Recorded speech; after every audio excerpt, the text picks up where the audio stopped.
everybody, welcome back to the channel where we have fun with cars. My name is Patrick, and in this video, I'm going to show you a little gadget that's going to help me out at track days. So as you can tell from the last video, I've changed my winter tires to my summer tires. These are 200 treadwear tires for competition in Grid Life Spec Fit. Now my problem is the OEM steel wheels that came with this car have the tire pressure monitor system, but my aftermarket wheels do not. An OEM style tire pressure monitor gauge wasn't going to work for me because I'd already had the tires installed on the rims. So I hopped on Amazon to see what my other alternatives were, and I found this. This is a tire pressure monitor sensor system that actually works on the valve stem and then sends information from sending units into a module inside the car. I'll show you how it works. Inside, the kit is pretty simple. You get 4 of these remote sensors that screw onto the valve stem, a locking nut to hold it on, a little wrench to have everything held together, and your main control module where you can see tire pressure and tire temperature. Installing them is as easy as you would expect. Remove the original valve cap.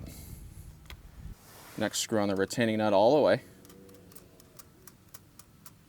Tighten the center unit as tight as it can go, and then turn the locking nut so it backs up against the sending unit.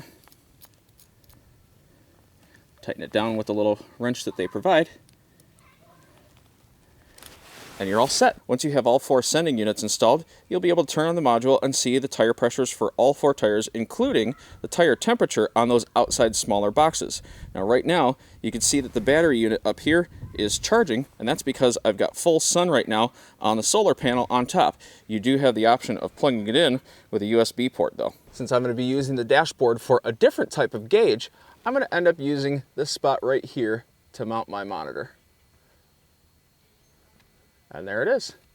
So yeah, this video was kind of short, but it was something simple and easy that I can use on the track for my car, and I think that you can too. So I'm going to have a link for the actual product in the description below. And of course, with all of my videos, if you hit like and subscribe, I really appreciate it. It helps my channel grow. Thank you.